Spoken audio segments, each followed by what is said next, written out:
Ever felt the presence of something unexplainable? Stay tuned to uncover chilling tales from others who have. The snow beneath my boots whispered softly with each hurried step as I made my way down the dimly lit street, arms heavy with Christmas gifts. I had spent weeks saving for these, the toys, clothes, and little books wrapped neatly in shiny paper. Each gift carried a hope for the children at the orphanage. They had so little, and the thought of them waking up to even a shred of holiday joy filled me with purpose. But the streets were eerily quiet, the kind of quiet that prickled at the back of your neck. My breath puffed out in white clouds as I tightened my grip on the bags and quickened my pace. Turning a corner, I noticed the warm glow of Christmas lights faded behind me, replaced by long shadows cast by a few flickering streetlights. Now, what do we have here? A voice, sharp and menacing, cut through the silence. Two men stepped out from the darkness ahead. One was tall and broad, his scarf pulled up to obscure his face, while the other, wiry and twitchy, wore a sneer that made my stomach churn. I stopped, my heart hammering in my chest. "Please," I said, forcing steadiness into my voice. "These are for children at an orphanage." The wiry one laughed, harsh and mocking. "Kids at an orphanage? Sweet story, but I think they'll survive without these." "Yeah," the tall one added, stepping closer. "It's a cold world. Everyone's got to fend for themselves." I stepped back, the icy pavement slick under my boots. Panic gripped me as the wiry one grabbed at one of the bags. "No!" I shouted, tugging it back. And then the air changed. A biting wind swept down the street, fierce and sudden, sending a shiver that wasn't just from the cold. The streetlights flickered, then dimmed, plunging the road into a pale, eerie glow from the moonlight above. "Have you no shame?" a voice echoed, soft yet commanding, cutting through the howling wind. It carried a weight that stopped all of us in our tracks.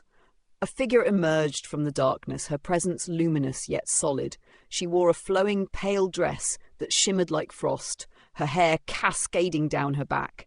Her face, though kind, carried a deep sadness that seemed to pierce the cold air. She stepped between me and the men, her eyes sharp as steel. "These gifts," she said, her voice rising with a quiet fury, "are meant to bring joy to those who have none. And you would take that from them?" The taller man faltered, his bravado shrinking under her piercing gaze. Who are you?" he stammered. Her eyes bore into him.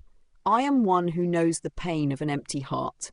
I never had a child to call my own, but I died dreaming of the love I might have shared. And now I guard the happiness of those who have no family, no parents, no one." The men tried to step back, but the wind surged, holding them in place. Her voice dropped, cold and cutting. "What will your family say when they learn you stole joy from children who have nothing? Will your son Daniel look at you the same way?" The wiry man's face paled. How do you know his name?" She turned to him, her gaze unrelenting. "And you, Peter. Your sister cries herself to sleep because she misses the brother who promised to protect her. Will she be proud of you now?" The shadows around her seemed to grow darker, deeper. The men shook as if the very ground beneath them had turned hostile. "Leave now," she commanded, her voice reverberating with an otherworldly power, "and never dare to rob those who have so little again." The men dropped the bags they had grabbed and fled, tripping and stumbling over the icy road. The street fell silent once more, the only sound, the faint rustling of the wind. I stood frozen, clutching the bags tightly, as the ghostly woman turned to me. Her gaze softened, and the deep sadness in her eyes was replaced by something gentler. "You carry a kind heart," she said, her voice warm now. "Continue to share it with those who need it most. The world needs people like you." Tears blurred my vision as I whispered, "Thank you. Why do you help me?"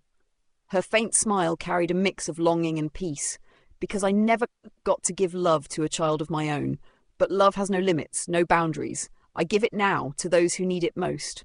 Before I could respond, her form shimmered and faded like frost melting under the morning sun. I stood there, the cold forgotten, my heart heavy with gratitude and a strange, unexplainable warmth. When I arrived at the orphanage, the children's faces lit up at the sight of the gifts. Their laughter filled the room, echoing with pure, unfiltered joy. And I knew, somewhere in the shadows, the ghostly woman was smiling too. If this chilling tale gave you goosebumps, don't forget to like, subscribe, and turn on notifications for more stories like this. Thank you for tuning in to Ghostly Echoes. Until next time,